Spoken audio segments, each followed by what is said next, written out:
I'm still working on a proper opening, but this will do for now. Hi everybody, welcome to my channel. I'm Fiddlesticks. Today we will be making a 3-piece animal set along with a little playmat. This will be my last miniature tutorial for a minute.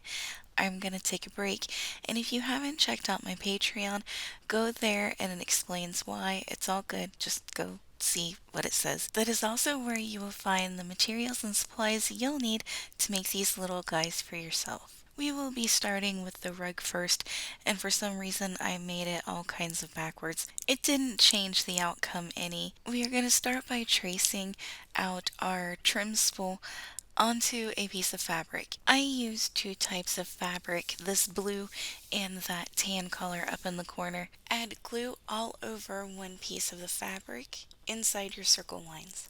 Then stick your two pieces of fabric together and cut it out as close as possible to the line that you drew. Next, we're going to take some of this trim and cut it in half. You'll want it to be long enough to go all the way around our circle. Now pull back the edge of the fabric and using your glue stick, glue your trim around the edge. Trim the excess and then glue the other side of the fabric down. I didn't like how unevenly the white stuck out, so I ended up adding a whole nother row of the brown wavy stuff. But this time I pulled off all the white bits before gluing it down. I thought it still needed a bit of a finished edge on that inside, so I added just a single strand of twine. Trim the excess and our rug is done. I yelled action and my cameraman didn't push play when he was supposed to, so I missed adding the legs to the bodies. I used these wonky shaped beads. I could not find the name of them anywhere, but I used them in tiny oval beads on each of the 4 angled sides to make the legs. What is really neat about it is that because they're not straight up and down, it kind of keeps them lower to the ground and legs spread out like a baby trying to learn how to walk. I made 2 bodies this way because the giraffe is completely different. We are going to start with the elephant first. You will need a strand of twine and 4 tiny beads going from smallest to largest. When you get to the largest 4th bead, sand down one side of the hole to make it a little bit flatter. This will help it sit better against the large head bead. I have construction going on around my apartment, so if you can hear the beeping, that's what it is. My door is closed, but there's nothing else I can do about it. When you have all of your beads strung on, tie a knot at both the head and trunk end. Then pull the string from the end of the trunk to the string at the back of the head and then wrap it around a few times. You don't want to glue that part, you just want to glue the beads together so they'll hold their shape. Set it aside so it can dry, and then we're going to grab this lacy stuff to make the ears. If you look at the pattern of it, it does kind of have an elephant ear shape. I think it's called scallop. Is that right? I don't know. But anyways, you really just need to trim the straight edge off. And then in the center of the lace, there are these teeny tiny row of open dots. There's the bigger row and then there's a smaller row right below it. Cut just on the other side of that smaller row on the inside. I had to use my tiny scissors to get in there. Here is what mine look like after getting them all trimmed down. Sorry about the clarity, but I couldn't get it any clearer than that. Now you can glue them on with some tacky glue. And then after that, putting the other ear on, my exposure for my camera just went all white and I could not get it to where you could see what I was doing. Attach the other ear and then set it aside to dry. We're going to start working on the lion. I made 2 different heads, one just like we did with the elephant's trunk, which is the way I'll be showing you. Sand down the bead hole end of a small bead so it'll fit up against the big bead better, and then glue them together. Set it aside for a minute and then grab the same size bead that you used for the nose and cut it in half along the bead line. We're going to turn these into ears, and just like we did for the nose, we want to sand them down a little bit. Then glue them to the top of the head with the bead line facing the front. Now if you wanted to, you could stop right there and have a bear. Next, trim the nose fluff, and we're going to give him his mane. We're going to start by cutting our trim in half again. Pull the white stuff off like we have before. But don't throw it away right yet. We're going to use some of it later for little tufts in the ears. Make sure that you don't cut all the way through your string. You just want to cut the invisible strings. And yeah, I say invisible strings. They're there. I couldn't see them, but I could feel them when I was cutting through them. And I found it best if you go through and do each and every individual one. I tried skipping a few on the first one, that's why I made two heads. And where I didn't cut it, you could really tell that they were still connected because it made like a straight line instead of gradually turning. Speaking of it gradually turning, as you go, this will actually start to curl in on itself, and it's pretty interesting. It really helps us in this process. To anchor the mane down, start right behind the ear and go all the way around with a thin bead of glue.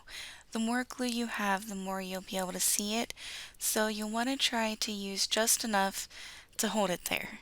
Oh, this is head number 2. As you can see, for the nose, instead of pulling the string through the bead, I glued a half bead over top of it, and I also used gold ears on this one. Don't worry about just wrapping once. You actually want to use a couple of wraps. If you get to the end of this strand and it's not long enough, go ahead and cut more and keep adding until it's to your liking.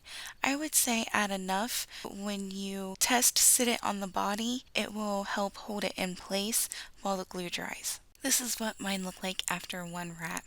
That was when I decided that I wanted to keep adding more. I got a good bit on, glued it onto the body, then wrapped one more time around. I still had a smidge left over and cut it in half and put it just up underneath of his chin.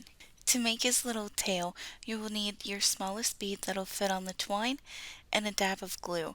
We just want to hold the bead there and let it dry, then trim one end close to the bead and glue it to the tail end of the lion. The elephant's tail is made exactly the same way. And speaking of elephant, we're going to turn our attention back to him and glue his head on. Set him aside to dry, and then we're going to start working on my favorite one, which is the giraffe. The first thing we're going to make is going to be his legs. The stick I'm using is not a skewer, it is actually skinnier than that. It was from a bamboo placemat that I dismantled and have used for other projects. You'll want it to be small enough to fit inside your tiniest beads, and you'll want one at each end for all the legs. I guess I should mention that I didn't measure the legs, and that probably would have been a good idea, and I apologize for that. But I'm gonna say they're about 1/4 of an inch long. If you have to add a dab of glue at the ends to hold the beads on, that's fine. Set it aside to dry, and we're gonna work on his face. I took one of the beads that I had used from the other lion's nose and painted it a metallic color. It's like a bronzy gold color, I'm gonna say. Then cut another bead in half and color it as well. This is gonna be the ears. Now we can glue his nose on and set him aside to dry. Next, we're going to glue the legs to the body. I glued mine on one at a time and let them dry. Next, using the same method as we did for the legs, cut an even smaller bit of our sticks, and these are going to be the antlers on the giraffe. When you glue them down, you want them to be close together but not touching. Time for the ears. I had to do a little bit of adjusting to get them just where I wanted them. While his head is drying, we're going to make his neck. I took just the very end of a chopstick and used the angle portion of my cutter, and of course I didn't measure that either. I am going to say it's about 1/2 of an inch if you go from the angled point tip to the other angled point tip. Then glue the neck to the body and let it completely dry before attaching the head.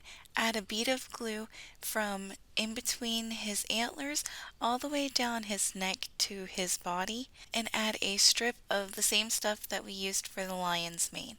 If I had this part to do over again, I would have pulled the hair further up in between the antlers so it would have came more to the forehead. Then I got happy with the paint. This time I used my paint bottle instead of my paint pen, so I didn't have an explosion everywhere. I painted his little antler ends, his feet, and then I gave him polka dots all over his body. And also a shout out to my husband. He is the one who dotted all of the animal eyes for me. Thank you, baby. They turned out perfect. And that brings us to the end of this tutorial. If you like what you've seen and would like to see more, please consider liking, sharing, and subscribing because it helps me out a lot and keeps you in the loop. If you haven't already, check out my Patreon. And speaking of Patreon, thank you, Ginger, for being my one and only Patreon member. And I'll see you next time.